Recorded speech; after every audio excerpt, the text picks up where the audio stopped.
Alright, so for this episode of the Fighting Guide, we're taking a look at Naruto Shippuden Clash of Ninja Revolution 3.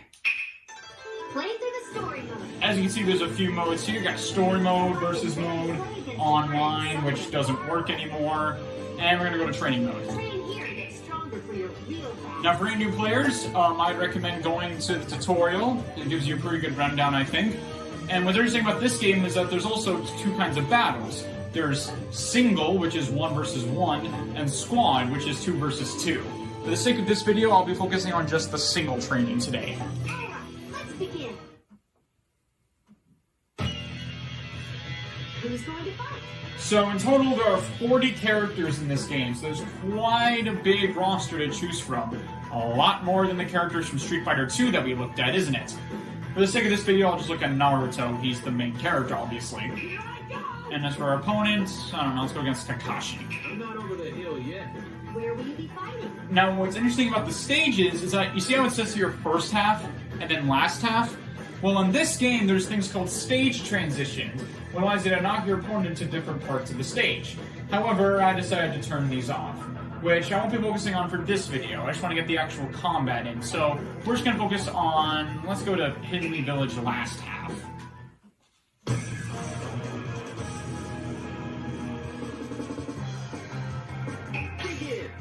Now first, a quick disclaimer. So, what's interesting about this game is that it has 4 different control schemes. You have the Wii Remote by itself on its side, the Wii Remote and Nunchuck combo, the Classic Controller / Classic Controller Pro, or the GameCube controller. Now, most would recommend using the GameCube controller because it's the most traditional control scheme. However, I can't use a GameCube controller because I have a Wii U, and despite that whole Wii U GameCube adapter thing being a thing, it doesn't actually work with Wii games. The only way that I could use a GameCube controller is if I bought one of those Mayflash adapter things that turns into a classic controller signal, which I don't have that either. So, the best control scheme I have, and the one I'll be showing off in this video, is the Wii Remote and Nunchuck combo. So get ready to do a lot of swinging and flailing. Okay, after you got that disclaimer out of the way, let's talk about how to use it. Once again, I'm using the Wii Remote and Nunchuck combo to control this game. So, the first step is your weak attacks. And to use weak attacks, you just swing the Wii Remote. You can see the combo meter going up, and you can just keep on swinging to get more hits. You can also see that in training mode, there's a little bar right there that shows you what attack you're doing. So as I'm swinging it, you can see the weak symbols. Also, side note, if you want to reset your position on Wii Remote and Nunchuck, you press the Z button left on the D-pad and the B button at the same time. It does that. Also, I recommend pausing, which is done by pressing plus and minus for some reason, going into settings, and turning on HP recovery to make your life just a little bit easier. You can also do things like change your opponent's movement to make it like stand or jump and that sort of thing. Also, there's an attack list, so you can see what kind of combos your character has. But anyways, you saw those weak attacks. The strong attacks are by pressing the A button. These are your projectiles. And if you hold down the button, you can try to pull it away, get a more powerful attack. Of course, you can combine these to do special combos by also pressing the analog stick in certain directions. You can even do different combo strings, such as this. If you press the C button on the nunchuck, you can throw your opponent. It's good for also putting distance, and it's also unblockable. What I recommend is after you do that, you saw I pressed up and the strong attack button. You do this upwards projectile as you keep the combo going.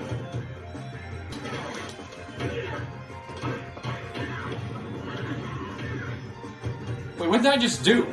Well, that's called chaining. Basically, certain moves can launch your opponent into the air, allowing you to do bigger chains. If you do his 4 first weak attacks,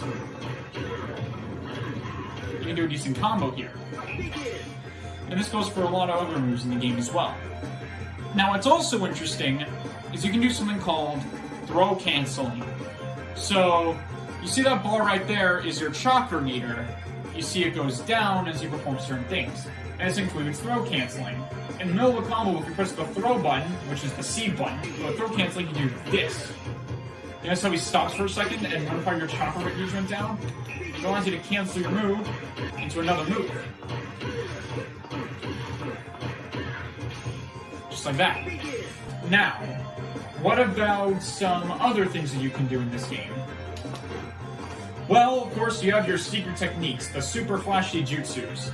To get these jutsus in, all you have to do is press down on the D-pad. Your character will go into your super, and then if you have the remote nunchuck plugged in, you have to do the motions on screen. I'm not sure if this actually adds anything, but I guess it makes the game more immersive. And of course, this is where the big damage from your combos comes in. That's changing your regular attacks and doing your specials at the end.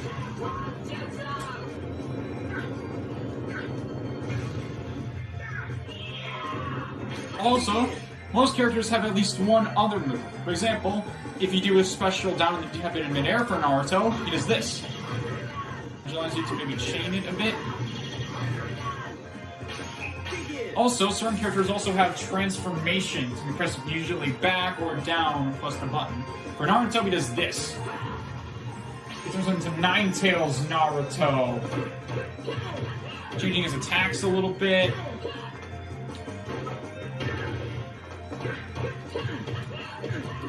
It even changes all of his other attacks to just a new ultimate jutsu.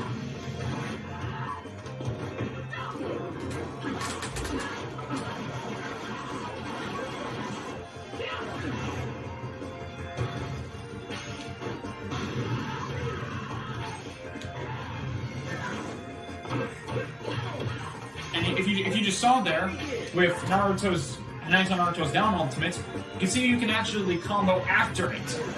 Not all ultimates do that, but the ones that can are pretty cool.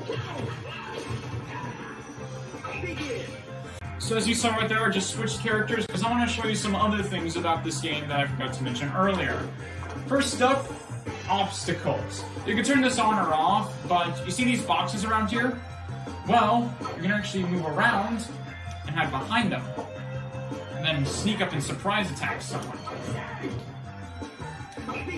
And I also forgot to mention another thing, and that is strafing. If you press the B button and the Z button, you can do this thing called a strafe. You can do a little dance right here. It also allows you to move around your opponent easier, and also allows you to get in position for things like obstacles. The other thing is stage transitions, as you have to find the specific area where you can knock your opponent into. Just like that. You can also then shake the remote to do an attack while you're coming down. However, there's other things that you can do as well. If you shake the nunchuck, you'll appear behind your opponent, allowing you to set up a bigger combo.